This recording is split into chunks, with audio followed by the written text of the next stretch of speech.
चलिए, तो आज के क्लास में हम आपको बताएंगे मेमोरी होती क्या है, मेमोरी कहते किसे हैं, मेमोरी के प्रकार क्या होते हैं, और इन प्रकार में जो प्राइमरी मेमोरी होती है ये क्या होती है, सेकेंडरी मेमोरी क्या होती है, और प्राइमरी मेमोरी में जो रैम आता है, रोम आता है, और कैश मेमोरी ये क्या होते हैं। साथ ही साथ इससे रिलेटेड क्वेश्चन कैसे पूछे जाते हैं एग्जाम में ये भी हम आपको बताएंगे। ठीक है, अभी हम बात करते हैं मेमोरी किसे कहते हैं। तो देखिए यहाँ पे कंप्यूटर मेमोरी लिखा है, जबकि कंप्यूटर को हिंदी में संगणक कहते हैं। ठीक है, संगणक कहते हैं, और मेमोरी को हिंदी में स्मृति कहते हैं। क्या कहते हैं, स्मृति कहते हैं। ठीक है, जबकि स्मृति कोई कहता नहीं है, सब मेमोरी ही कहते हैं। कुछ कुछ अंग्रेजी के वर्ड ऐसे होते हैं ना कि लोग सबको हिंदी चाहे अंग्रेजी हो उसको एक ही समान बोला जाता है। जैसे मेमोरी कोई स्मृति नहीं कहता है। ठीक है, जैसे आपका लाइट, लाइट भी अंग्रेजी वर्ड है, कोई इसको बिजली थोड़ी कहता है। ठीक है, ये चीज लाइट ही बोलते हैं सब। मोबाइल, ऐसे बहुत सारे वर्ड है जो अंग्रेजी और हिंदी एक समान बोले जाते हैं। ठीक, लेकिन हाँ कंप्यूटर में जो संगणक है, कंप्यूटर को जो संगणक कहते हैं, ये कभी कभी पूछ लिया जाता है कि संगणक किसे कहते हैं, कंप्यूटर को कहते हैं, कंप्यूटर को हिंदी में क्या कहते हैं, संगणक कहते हैं। ठीक है,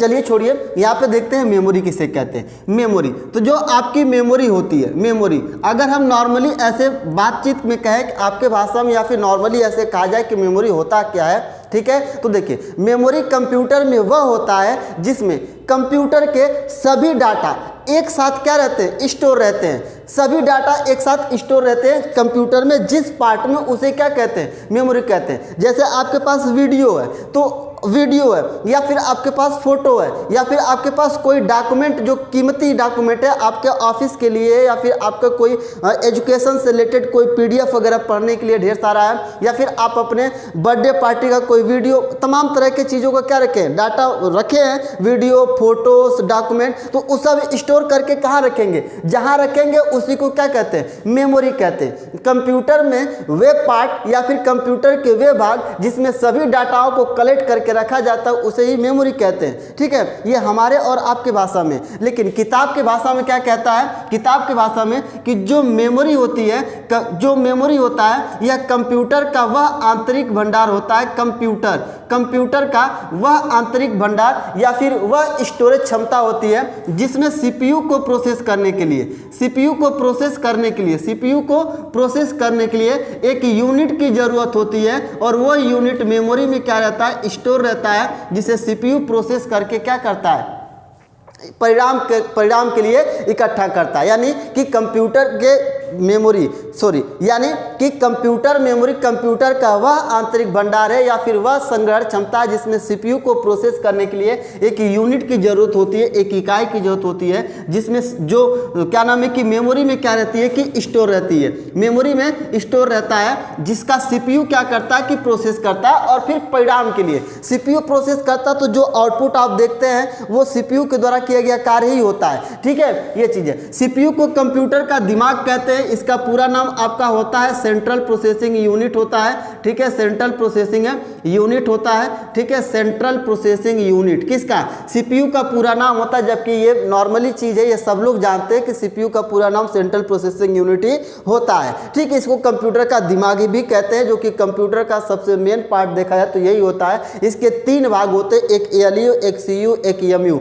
एक एएलयू, एक सीयू, एक एमयू, सीपीयू के तीन भाग होते हैं। ठीक है, जब हम सीपीयू आपको बताएंगे तो कंप्लीट बता देंगे कि इसमें कौन कौन से भाग होते हैं, क्या क्या होते हैं। ठीक है, चलिए अभी हम देखते हैं मेमोरी। तो मेमोरी के बारे में हमने बताया कि मेमोरी कंप्यूटर का वह आंतरिक भंडार है। ठीक है, वह आंतरिक भंडार है या फिर वह स्टोरेज क्षमता जिसमें सीपीयू को प्रोसेस करने के लिए एक यूनिट की जरूरत होती है, वो यूनिट मेमोरी में स्टोर रहता है, जिसे सीपीयू प्रोसेस करके परिणाम के लिए इकट्ठा करता है। चाहे जैसे मान लीजिए कि आपके मेमोरी में एमएस ऑफिस नहीं है, जैसे आपके मान लीजिए कंप्यूटर में क्या है, एमएस ऑफिस नहीं है। ठीक है, एमएस ऑफिस नहीं है, तो क्या सीपीयू इसका प्रोसेसिंग करेगा? आपके कंप्यूटर के अंतर्गत कोई भी एडिटर सॉफ्टवेयर नहीं है, कोई भी एडिटर सॉफ्टवेयर नहीं है, सॉफ्टवेयर एडिटर कोई भी सॉफ्टवेयर जिससे आप एडिटिंग करना चाहते हैं नहीं है, तो क्या सीपीयू उसका प्रोसेस करेगा? नहीं करेगा। ठीक है, तो जो आपके प्रेजेंट टाइम में रहेगा कंप्यूटर के मेमोरी में, वही प्रोसेस करेगा। जैसे मान लीजिए कि आपके माइंड में मेमोरी के बारे में कुछ भी नहीं पता है, तो आप क्या बताएंगे? नहीं बता पाएंगे। ऐसी ही चीज़ों को बताएंगे जो चीज़ मतलब कि समझने से परे हो, ठीक है। आपके माइंड में जैसे मैथ्स नहीं आता है तो आप कोशिश करेंगे कि मैथ को लगाने के लिए, आपके दिमाग में है ही नहीं है, आपके दिमाग में जीएस याद ही नहीं हो रहा, तो आप जीएस को बता भी नहीं पाएंगे, ठीक है। एक आध दो वर्ड बता देंगे लेकिन कंप्लीटली नहीं बता पाएंगे। उसी तरीके से कंप्यूटर के अंतर्गत जो डेटा रहता है वो मेमोरी में रहता है, और जिस जो रहता है उसी का सीपीयू क्या करता है? प्रोसेसिंग करता है। नहीं रहता है नहीं करेगा कंप्लीटली, ठीक है। ये चीज़ है।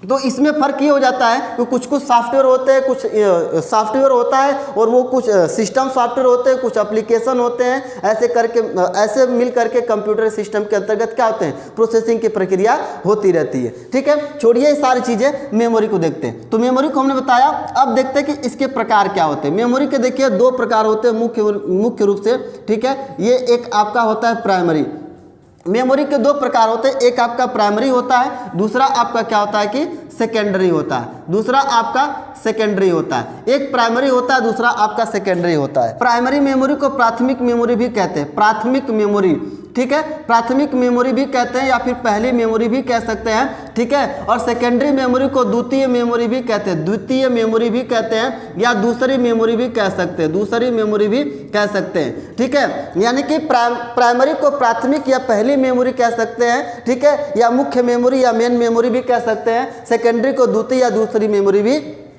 कहते हैं, ठीक है। प्राइमरी मेमोरी क्या होती है? प्राइमरी मेमोरी कंप्यूटर में वह मेमोरी होती है जिसका इस्तेमाल कंप्यूटर के अंदर रखे गए डाटाओं का प्रोसेसिंग करने के लिए या फिर कार्य को करने के लिए, जो डाटा रखे गए हैं उस पर कार्य करने के लिए जिस मेमोरी का इस्तेमाल किया था उसे कहते हैं प्राइमरी मेमोरी। यानी कि इस मेमोरी का जो इस्तेमाल होता है ये कंप्यूटर ही करता है, ये हम नहीं इसका इस्तेमाल करते हैं। इस मेमोरी का इस्तेमाल कंप्यूटर के लिए ही किया जाता है। कंप्यूटर में जो भी डाटा रहते हैं उनके प्रोसेसिंग के लिए किया जाता है। किस मेमोरी का उपयोग?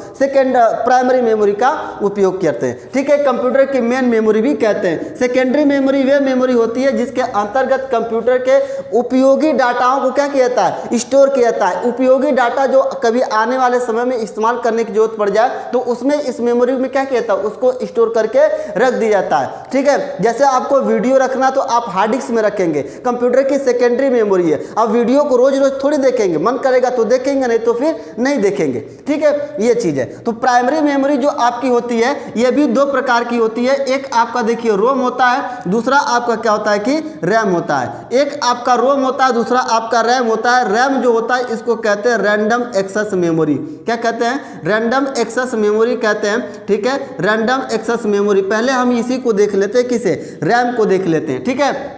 पहले हम किसको देख लेते हैं? रैम को देख लेते हैं। इसको हम यहाँ पे लिख देते हैं रोम, ठीक है। ये चीज़ है। तो रैम जो होता है ये random access memory. Random access memory का मतलब नाम से ही पता चल रहा है कि कहीं से भी डेटा को पढ़िए, कहीं से भी डेटा को पढ़िए। किसके माध्यम से? रैम के माध्यम से, ठीक है। रैम जो कंप्यूटर सिस्टम में होता है ये वोलाटाइल के रूप में पाया जाता है, और वोलाटाइल का मतलब होता है अस्थायी। वोलाटाइल का मतलब होता है अस्थायी। अस्थायी का मतलब जरूरत पड़ने पर इसमें चेंजिंग कर दिया जाता है। ये कि विद्युत सप्लाई पर ही निर्भर रहता है। विद्युत सप्लाई यदि चालू रहती है तो इसके ऊपर डेटा रहता है, विद्युत सप्लाई बंद हो जाती है तो इसके ऊपर से डेटा खत्म हो जाता है। ये डेटा को पढ़ने और लिखने दोनों में काम आता है, रीड और राइट करने में दोनों में काम आता है। सर्वाधिक मात्रा में उपयोग होने वाली जो मेमोरी आपकी होती है वो रैम होती है। ये मेमोरी ही नहीं बल्कि एक तरीके के कंप्यूटर में क्या होता है? स्पेस होता है, जगह होता है, ठीक है। जितना जीबी का ये होगा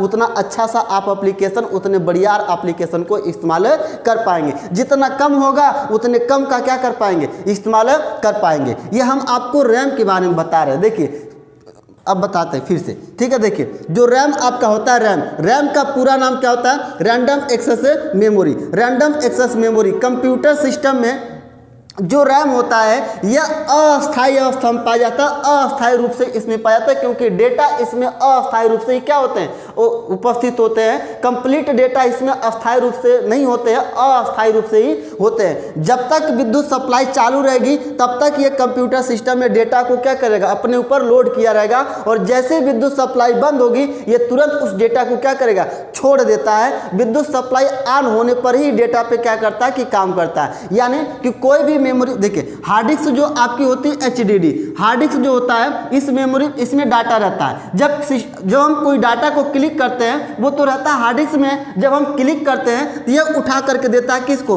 रैम को देता है। जब रैम को देता है तो रैम क्या करता है, उसको ऊपर लेकर, मतलब कि डिस्प्ले पर लेकर के आता है। हम उस पर क्या करते हैं, काम करते हैं, और जैसे ही सप्लाई बंद हुई तुरंत ही उस डाटा को क्या करता है, हार्ड डिस्क को वापस कर देता है, तुरंत कर देता है कि सप्लाई ही चली गई, डाटा को हम अस्थायी नहीं कर सकते। ठीक है, तो ये प्रेजेंट टाइम में विद्युत सप्लाई ऑन रहने पर ही क्या करता है कि काम करता है, इसलिए इसे वोलाटाइल मेमोरी कहते हैं। वोलाटाइल मतलब अस्थायी कहते हैं, इसमें डाटा अस्थायी रूप से रहता ही नहीं है। ठीक है, ये चीजें परिभाषा के तौर पे यदि कहेंगे तो रैम कंप्यूटर सिस्टम में वोलाटाइल के रूप में उपयोग की जाने वाली एक अस्थायी मेमोरी है, जिसमें विद्युत सप्लाई, जिसमें संग्रहित डेटा विद्युत सप्लाई बंद होने पर नष्ट या परिवर्तित हो जाते हैं, नष्ट या परिवर्तित हो जाते हैं, मतलब कि वो अस्थायी रूप से स्टोर नहीं होते हैं। ठीक है, यदि इस मेमोरी, देखिए रैम जो होता है, ठीक है, यदि आप चाहते हैं कि इसको डेटा पूरी तरीके से याद रहे,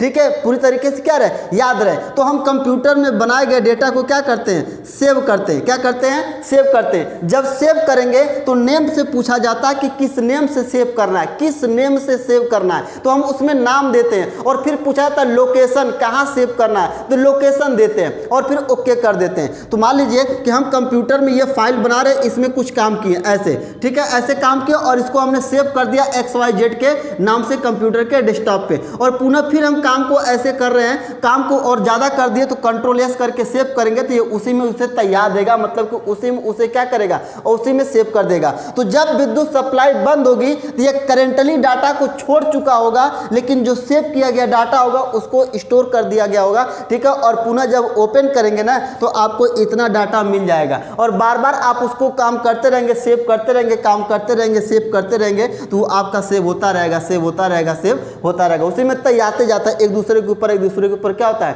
तैयारते जाता है। कौन, रैम। इसलिए इसे कहते हैं ये वोलाटाइल होता है, अस्थायी होता है। इसमें मतलब कि करेंटली वर्तमान समय में जो काम होता है ये वर्तमान समय के लिए ही इस्तेमाल होता है। ठीक है, इसीलिए इसे कहते हैं कि एक तरीके के क्या होता है, स्पेस होता है। आपके पास 2 GB का रैम है, ठीक है, 2 GB का, तो 2 GB तक का डाटा आप बहुत अच्छे से इस्तेमाल कर सकते हैं, और उसके ऊपर जाएंगे तो बहुत अच्छे से वो इस्तेमाल नहीं होता है। ठीक है, ये चीजें, इसके अलग अलग क्या होते हैं, भाग होते हैं, इसके अलग अलग भाग होते हैं। एक आपका होता है यस रैम, एक आपका यस रैम होता है, एक आपका होता है डी रैम होता है। ठीक है, डी रैम होता है, एक आपका डी रैम होता है, एक आपका होता है SD रैम होता है, और एक आपका होता है DDR1 होता है। ठीक है, DDR1 होता है, DDR2 होता है, DDR3 होता है, ठीक है, DDR4 होता है, ऐसे करके चलता है, DDR1, DDR2, DDR3, DDR4, ये रैम के भाग हैं। एक आपका यस रैम, एक आपका डी रैम, एक आपका SD रैम, एक आपका RD और DDR1 रैम। RD रैम भी होता है। ठीक है, देखिए SD रैम का पूरा नाम क्या होता है, यस का मतलब होता है स्टैटिक, यस का मतलब होता है स्टैटिक, स्टैटिक का मतलब होता है फिक्स, मतलब कि इसमें एक बार जो डाटा चला जाता है वो फिक्स हो जाता है, एक बार जो डाटा चला जाता है वो क्या होता है, फिक्स हो जाता है पूर्ण रूप से, और उसको फिर क्या किया जाता है, बार बार उसको रीड किया जाता है। जैसे में आपके कंप्यूटर में घड़ी जो होती है, घड़ी वो कहाँ सेव कर दी जाती है, यस रैम में। कहाँ सेव कर दी जाती है, यस रैम में। अब घड़ी को बार बार तो आप परिवर्तन करेंगे नहीं कि अभी क्या नाम है कि सेव कर दिए और फिर उसको बाद में चेंज करेंगे, ऐसा नहीं करते हैं। तो यस रैम में डाटा जो एक बार होता है वो क्या होता है, फिक्स हो जाता है। जो एक बार डाटा जाता है वो इसमें क्या होता है, फिक्स हो जाता है, इसलिए इसे क्या कहते हैं, स्टैटिक कहते हैं। ये डाटा को बहुत तेजी से एक्सेस करने के लिए उपयोग किया जाता है। यस रैम का जो उपयोग होता है डाटा को बहुत तेजी से एक्सेस करने के लिए, ठीक है, तेजी से एक्सेस करने के लिए किसका उपयोग किया जाता है, यस रैम का। डाटा को बहुत तेजी से एक्सेस करने के लिए यस रैम मेमोरी का क्या किया जाता है, उपयोग किया जाता है, क्योंकि इसमें डाटा एक ही बार में क्या होता है, पूरी तरीके से फिक्स हो जाता है। ठीक है, ये चीजें, इसलिए इसे स्टैटिक रैंडम एक्सेस मेमोरी कहते हैं। डायनामाइक, ठीक है, डी का मतलब होता है डायनामाइक, ठीक है, डी का मतलब होता है dynamic random access memory. Dynamic से आप समझ सकते हैं कि डायनामाइक का मतलब होता है एक परिवर्तन, मतलब कि बार बार उसमें क्या होता है, परिवर्तन होता है, बार बार उसमें चेंजेबल होता है, बार बार क्या होता है, उसमें परिवर्तन होता रहता है। ठीक है, तो डायनामाइक का मतलब यही होता है कि इसमें डाटा बार बार क्या होता है, परिवर्तन होता रहता है। परिवर्तन का मतलब कि बार बार डाटा आता है, बार बार चला जाता है। जैसे मान लीजिए कि आप वीडियो देख रहे हैं, अभी क्या कर रहे हैं, वीडियो देख रहे हैं, और फिर क्या करेंगे, वीडियो को बैक करके लगेंगे फेसबुक चलाने, तो वीडियो वाला तो चला गया ना, अब आपका क्या आ गया, फेसबुक आ गया। फिर 1-2 घंटा तक फेसबुक करेंगे तो फेसबुक को पॉज बंद करके फिर क्या करेंगे, इंस्टाग्राम पे आ जाएंगे। तो इसमें बार बार डेटा आता है, बार बार डेटा जाता है, इसलिए इस मेमोरी को बार बार क्या करने की जरूरत पड़ती है, ये बार बार मेमोरी क्या होती रहती है, रिफ्रेश होती रहती है। क्वेश्चन आपसे पूछा जाएगा कि किस मेमोरी को बार बार रिफ्रेश करने की आवश्यकता पड़ती है, या फिर कौन सी मेमोरी बार बार रिफ्रेश होती है। ठीक है, तो डी रैम, यानी कि रैम की कौन सी मेमोरी होती है जो बार बार रिफ्रेश होती है, तो डी रैम होती है। डी रैम का मतलब होता है dynamic random access memory. Dynamic random access memory होता है जिसमें डेटा बार बार आता है, बार बार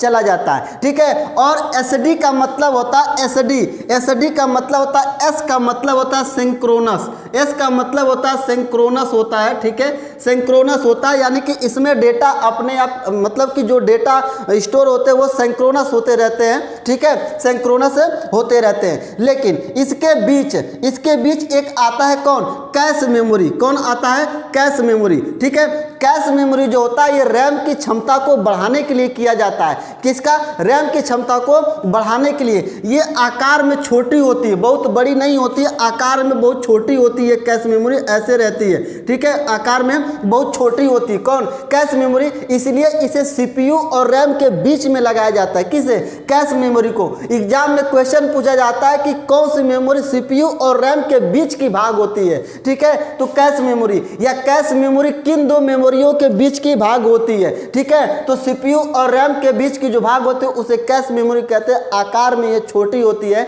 इसलिए इसे हम सीपीयू और रैम के बीच में लगाते हैं। ये सीपीयू से डाटा के परफॉर्मेंस को बहुत तेजी से क्या करता है, एक्सेस करता है। कौन, कैश मेमोरी बहुत तेजी से उसे क्या करता है कि रीड करता है। जहां कोई देखिए, जहां सीपीयू रैम के मेमोरी से, सीपीयू जो होता है, जो सीपीयू होता है ये रैम से डाटा को रीड करने के लिए, यानी कि डाटा को पढ़ने के लिए, ठीक है, 180 नैनोसेकंड का समय लेता है। डाटा को रीड करने के लिए सीपीयू क्या नाम है, रैम से डाटा को पढ़ने के लिए 180 नैनोसेकंड का समय लेता है। वही कैश मेमोरी क्या करता है कि रैम से डाटा को रीड करने के लिए 45 नैनोसेकंड का 40 नैनोसेकंड का क्या करता है कि 45 नैनोसेकंड का समय लेता है। 45 नैनोसेकंड का क्या करता है, समय लेता है। कौन, कैश मेमोरी। जबकि आपका सीपीयू होता है 180 नैनोसेकंड का समय लेता है, और जो ये सीपीयू कैश मेमोरी होता है ये रैम से डाटा को रीड करने के लिए 45 नैनोसेकंड का क्या करता है, समय लेता है। ठीक है, किसको, डाटा को रीड करने के लिए। इसलिए कैश मेमोरी सबसे तेज होती है, सबसे मतलब कि फास्ट होती है। इस तरीके से कहा जाए तो रजिस्टर्ड मेमोरी सबसे तेज होती है। ठीक है, ये चीज़ है। लेकिन कैश मेमोरी भी आपकी क्या की तेज होती है। रैम को इसलिए हम टेम्पोररी मेमोरी भी कहते हैं। क्या कहते हैं, टेम्पोररी मेमोरी भी कहते हैं। किसको, रैम को टेम्पोररी मेमोरी भी कहा जाता है। किसे, रैम मेमोरी को। ठीक है, इसके बाद आपका आता है DDR1। DDR1 का मतलब डुअल डाटा रेट 1, DDR2 का मतलब डुअल डाटा रेट 2, DDR3 का मतलब डुअल डाटा रेट 3, DDR4 का मतलब डुअल डाटा रेट 4। ठीक है, ये चीज है। अब देखिए जो DDR2 है, ठीक है, DDR1 है, ठीक है, DDR2 ये एक बार में क्या करेंगे कि 4 बिट डाटा को रीड करेंगे। 4 बिट का मतलब 4 वर्ड। DDR2 जो आपका है ये एक बार में 4 वर्ड को क्या करेगी, रीड करेगी। और DDR3 ये एक बार में 8 वर्ड को रीड करेगी। और DDR4 एक बार में 16 बिट, यानी कि ये 4 बिट डाटा को, जो DDR2 है 4 बिट डाटा को क्या करती है, 4 बिट्स डाटा को रीड करेगी, 4 वर्ड को एक बार में रीड करेगी। DDR4 है, यह 8 बिट्स के डाटा को रीड करेगी एक बार में, और DDR4 है, यह 16 बिट्स के डाटा को क्या करेंगी, रीड्स करेंगी। कौन, ये आपके DDR1, DDR2, DDR4, DDR3 जो भी हैं, ठीक है, ये चीज़ें। तो हमने आपको क्या बताया, रैम बताया, रैम क्या है, रैम के प्रकार क्या है, यानी कि SD रैम क्या होता है, डी रैम क्या होता है। एक बार आपको मतलब कि तेजी से बता देते हैं कि रैम जो होता है कंप्यूटर सिस्टम में एक वोलेटाइल के रूप में पाया जाने वाला एक अस्थायी मेमोरी है, जिसमें डाटा को पढ़ने और लिखने की दोनों प्रक्रिया होते हैं। विद्युत सप्लाई बंद होने पर इसमें संग्रहित डेटा नष्ट या परिवर्तित हो जाते हैं, ठीक है, नष्ट या परिवर्तित हो जाते हैं, इसलिए इसे टेम्पोररी मेमोरी भी कहा जाता है। यानी कि इस मेमोरी के अलग अलग भाग होते हैं, एक आपका एस रैम, एक आपका डी रैम, एक आपका HD रैम, एक आपका DDR1, DDR2, DDR3, DDR4, जबकि आपका DDR1, DDR2, DDR3, DDR4 जो होते हैं ये इस क्या नाम है कि डी रैम के क्या होते हैं कि भाग होते हैं, चिप होते हैं, तो ये लेकिन रैम ही होते हैं, तो ये रैम के अंदर आते हैं। यस रैम जो होता है ये पूरी तरीके से इसमें डाटा एक बार में फिक्स हो जाता है, इसलिए इसे स्टैटिक रैंडम एक्सेस मेमोरी कहते हैं। ये डाटा को बहुत तेजी से एक्सेस करने के लिए उपयोग किया जाता है। किसे, यस रैम। यस रैम का उपयोग हम क्या करते हैं, कैश मेमोरी को बनाने के लिए भी करते हैं, कैश मेमोरी को बनाने के लिए यस रैम का भी उपयोग करते हैं। और कैश जो मेमोरी होती है ये रैम की क्षमता को बढ़ाने के लिए लगाया जाता है कंप्यूटर सिस्टम के अंतर्गत। ये छोटा होता है कैश मेमोरी, इसलिए इसमें डाटा को इसलिए इसे हम क्या करते हैं, CPU और रैम के बीच में लगा देते हैं। जहां CPU क्या नाम है कि रैम से डाटा को पढ़ने में 180 नैनोसेकंड का समय लगाता है, उसी तरीके से कैश मेमोरी रैम से डाटा को पढ़ने के लिए 45 नैनोसेकंड का समय लगाता है, ठीक है। कैश मेमोरी पूरी तरीके से वोलेटाइल होती है, क्योंकि इसमें डाटा पूरी तरीके से संग्रहित तो होते हैं, लेकिन विद्युत सप्लाई बंद होने पर नष्ट या परिवर्तित हो जाते हैं। कौन, कैश मेमोरी, ठीक है, कैश मेमोरी। CPU और रैम के बीच की भाग जो होती है उसे कैश मेमोरी कहा जाता है, ठीक है। उसके बाद आपका होता है डी रैम। डी रैम को कहते हैं डायनामाइट। डायनामाइट का मतलब परिवर्तन होता रहता है, जैसे इसमें क्या नाम है कि ये बार बार डाटा इसमें परिवर्तित होता रहता है, किसमें, डी रैम में। बार बार डाटा आएगा, बार बार चला जाता है, ठीक है, इसलिए इस मेमोरी को रिफ्रेश करने की जरूरत होती है। फिर उसके बाद DDR1 होता है, DDR2, DDR3, DDR4, यानी कि DDR2 जो आपका होता है, ये सब जो रैम होते हैं, एक आपका क्या नाम है कि 4 बिट्स डाटा को पढ़ने काम करेगा, एक बार में 8 बिट्स के डाटा को पढ़ेगा, एक बार में 16 बिट्स के डाटा को पढ़ता, मतलब 16 वर्ड एक बार में पढ़ेगा, 8 वर्ड पढ़ेगा, 4 वर्ड ऐसे पढ़ते हैं। कौन, DDR1, DDR2, DDR3, DDR4, ये सब किसके हैं, रैम के भाग है। अब हम आपको बताते हैं रोम क्या होते हैं और रोम कहते किसे हैं, ठीक है। रोम क्या होता है और रोम कहते किसे, ठीक है। इसे हम आपको क्या कर मिटा देते हैं, ठीक है, यहाँ से हम मिटा देते हैं और रोम के बारे में आपको बताते हैं, ठीक है, रोम के बारे में। तो रोम को कहते हैं रीड ओनली मेमोरी। क्या कहते हैं, रीड ओनली मेमोरी कहते हैं। रीड ओनली मेमोरी, इसके नाम से आपको पता चल रहा है कि ये रीड ओनली मतलब कि केवल टू केवल पढ़ने के लिए ही डाटा को स्टोर मतलब कि कंप्यूटर में लगाया जाता होगा। इसे किसी विद्युत सप्लाई से मतलब नहीं होता, इसमें विद्युत सप्लाई रहे या न रहे, लेकिन डाटा अस्थायी रूप से इसमें स्टोर होते हैं, इसलिए इस मेमोरी को नॉन वोलेटाइल मेमोरी भी कहा जाता है। इसलिए इस मेमोरी को नॉन वोलेटाइल मेमोरी भी कहा जाता है, जिसे कहते हैं जिसे कहते हैं अस्थाई। जिसे क्या कहते हैं, अस्थाई। यानी कि इस मेमोरी में जो डाटा आते हैं वो पूर्ण रूप से क्या होते हैं, फिक्स हो जाते हैं, अस्थाई हो जाते हैं, और विद्युत सप्लाई बंद होने पर नष्ट या परिवर्तित नहीं होते हैं, ठीक है, नष्ट या परिवर्तित नहीं होते हैं। इसलिए इसे रीड ओनली यानी कि इसमें केवल टू केवल डाटा को पढ़ने का ही काम किया जाता है। पढ़ने के लिए इस मेमोरी का डाटा क्या कहता है, उपयोग किया जाता है। ऐसा नहीं है कि आपके कंप्यूटर सिस्टम में विद्युत सप्लाई बंद होती है तो जो आपके प्रोग्राम होते हैं सब खत्म हो जाते हैं, नहीं खत्म होते, प्रोग्राम स्टोर ही रहते हैं, बल्कि वो क्या करते हैं, वो जा करके स्टोर हो जाते हैं मेमोरी के अंतर्गत, ठीक है। तो यह मेमोरी कंप्यूटर सिस्टम में केवल टू केवल डाटा को पढ़ने के लिए इस्तेमाल की जाती है, जिसे नॉन वोलेटाइल यानी कि अस्थायी मेमोरी भी कहते हैं। इसमें संग्रहित डेटा नष्ट या परिवर्तित नहीं होते विद्युत सप्लाई बंद होने पर। इसके भी अलग अलग क्या होते हैं, भाग होते हैं। एक आपका आता है पी रोम, एक आपका आता है पी रोम, और दूसरा आपका आता है ईपी रोम। क्या आता है, ईपी रोम आता है। तीसरा आपका डबल ईपी रोम आता है, डबल ईपी रोम आता है, ठीक है। पी रोम का मतलब होता है प्रोग्रामेबल रीड ओनली मेमोरी, ठीक है। प्रोग्रामेबल रीड ओनली मेमोरी होता है, प्रोग्रामेबल रीड ओनली मेमोरी होता है, और इसका मतलब होता है इरेजेबल, एक का मतलब होता है इरेजेबल, ठीक है। Erasable programmable read only memory, और डबल ई का मतलब होता है electrical erasable, electrical erasable, electrical erasable, ठीक है। Electrical erasable programmable read only memory, ठीक है। यानी कि पी का मतलब प्रोग्रामेबल रीड ओनली मेमोरी, और ई का मतलब electrical erasable erasable programmable read only memory, और डबल ईपी का मतलब electrical erasable programmable read only memory, ठीक है। ये चीज़ है। तो जो आपका पी रोम होता है, पी रोम, अब पी रोम में क्या होता है कि इसमें एक ही बार में एक ही प्रोग्राम किया जाता है, और उस प्रोग्राम के बाद इसको मिटा नहीं सकते थे। जैसे आपका रोम होता है, यह अस्थाई होता है। जैसे मान लीजिए कि आपकी वॉशिंग मशीन वगैरह आती है, वॉशिंग मशीन, अब वॉशिंग मशीन में देखेंगे जब उसमें 10 मिनट सेव कर देते कि 10 मिनट में कपड़ा धुल जाना चाहिए, तो ये 10 मिनट में कपड़ा धुल करके अपना चुपचाप क्या रहती है, रेडी रहती है। अगर मान लीजिए कि कपड़ा धुलते समय, क्योंकि एक चक्कर इधर चलती है, एक चक्कर इधर चलती है, यदि एक चक्कर इधर से जा रही है, ये इसका 5वां चक्कर है, यदि सप्लाई बंद होती है तो ये 5वें चक्कर पे ही क्या रहेगा, रुका रहता है। जैसे ही पावर सप्लाई आएगा तुरंत इसको याद पड़ जाता है कि इसे 5वां चक्कर है, हमको वापस जब आना है तो 6वां चक्कर होना चाहिए। यानी कि इसको कंपनी बनाते समय इसके अंदर यह फिट कर दिया कि तुमको हमारे हिसाब से करना है, यूजर के हिसाब से नहीं करना है। यानी कि यूजर के हिसाब से इसमें करना ही नहीं है, जो हम इसमें फिक्स करके दे रहे हैं वही तुम्हें करना है, दूसरा कुछ इसमें करना नहीं है, ठीक है। ये चीज है, तो इसीलिए इसे बोला जाता है कि यह अस्थाई होता है, ठीक है। उसमें जो आपका पी रोम होता है जिसे प्रोग्रामेबल कहते हैं, तो इसमें जब एक बार में एक ही प्रोग्राम होता है और फिर उसको बाद बार बार रीड होता है, बार बार रीड होता है, दोबारा उसे इरेज कर ही नहीं सकते। जैसे आपका पहले फोन वगैरह आता था नोकिया का, जब उसको स्टार्ट करते थे तो उसमें क्या आता था, नोकिया लिख के आता था। या फिर मान लीजिए कि अभी जो आपके हैं जो श्री अखिलेश यादव जी द्वारा जो आपको लैपटॉप दिए गए हैं, उसमें जब ऑन करते तो पूरे होते वादे लिखते हैं। तो पहले लैपटॉप के प्रोग्राम में यह दे दिया गया, उसके रोम में यह दे दिया गया है कि पहले तुमको क्या देना है, पहले तुमको देना है क्या, पहले देना है पूरे होते वादे, ठीक है। फिर उसको देना है, फिर आपको क्या लिखना है, नॉर्मल विंडो स्टार्ट। जबकि ये सब काम कर्नल का होता है, लेकिन उसके प्रोग्राम में ये चीज़ें क्या होती है, भर दी जाती है। तो पी रोम में आपका क्या होता है कि एक बार प्रोग्राम हो जाता है तो यह मेमोरी उसे क्या करती है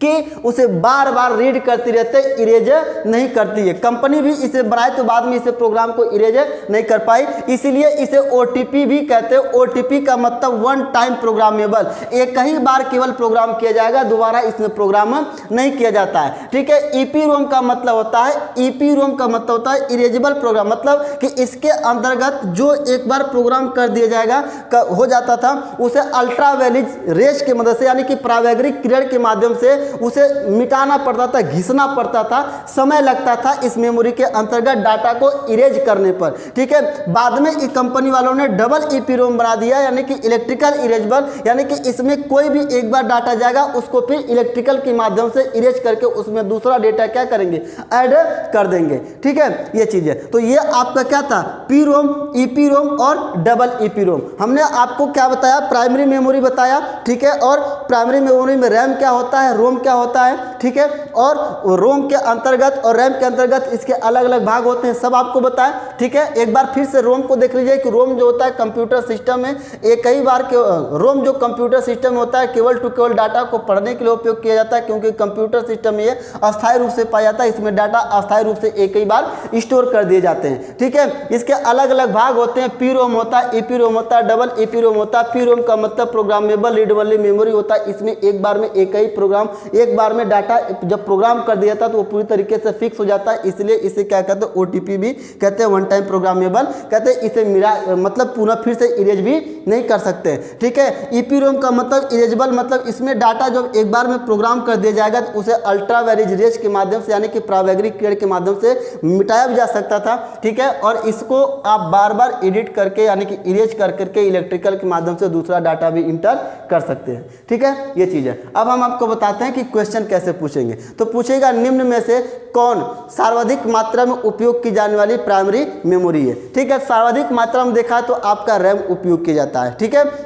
कैश मेमोरी किन दो मेमोरी के बीच का भाग है, तो जो कैश मेमोरी होता है वो रैम और सीपीयू के बीच का भाग होता है। रैम में ए क्या है, या रैम का पूरा नाम क्या है, तो ए का मतलब एक्सेस और रैम का पूरा नाम पूछेगा तो रैंडम एक्सेस मेमोरी। ठीक है, किस मेमोरी को बार बार क्या नाम है कि रिफ्रेश करने की जरूरत पड़ती है, तो डी रैम को। कंप्यूटर सिस्टम में कौन सी प्राइमरी मेमोरी वोलेटाइल के रूप में जानी जाती है, तो रोम जानी जाती है। कंप्यूटर में कौन सी मेमोरी वोलेटाइल के रूप में जानी जाती है, तो वो आपका रैम होता है, रोम नहीं होता है। ठीक है, और अगर कहा जाए कि कंप्यूटर में कौन सी मेमोरी नॉन वोलेटाइल के रूप में जानी जाती है, तो उसे कहते हैं कौन, रोम को कहते हैं। कंप्यूटर में किस मेमोरी के अंतर्गत डेटा बार बार आता है बार बार जाता है, तो डी रैम में जाता है। ठीक है, डी रैम में जाता है। कंप्यूटर के किस मेमोरी में डाटा एक बार में फिक्स हो जाता है, तो बाकी उसका उपयोग केवल रीड करने के लिए किया जाता है, तो हम किसका कहते हैं, रीड ओनली मेमोरी यानी कि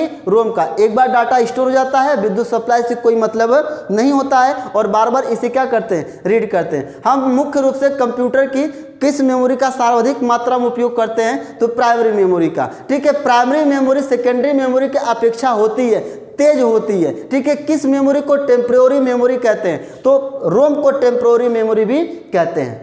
ठीक है, तो ये तो था हमारा आपका क्या, प्राइमरी मेमोरी और प्राइमरी मेमोरी के भाग। मिलेंगे फिर नेक्स्ट वीडियो में सेकेंडरी मेमोरी के लिए, तब तक के लिए थैंक यू, नमस्कार, धन्यवाद।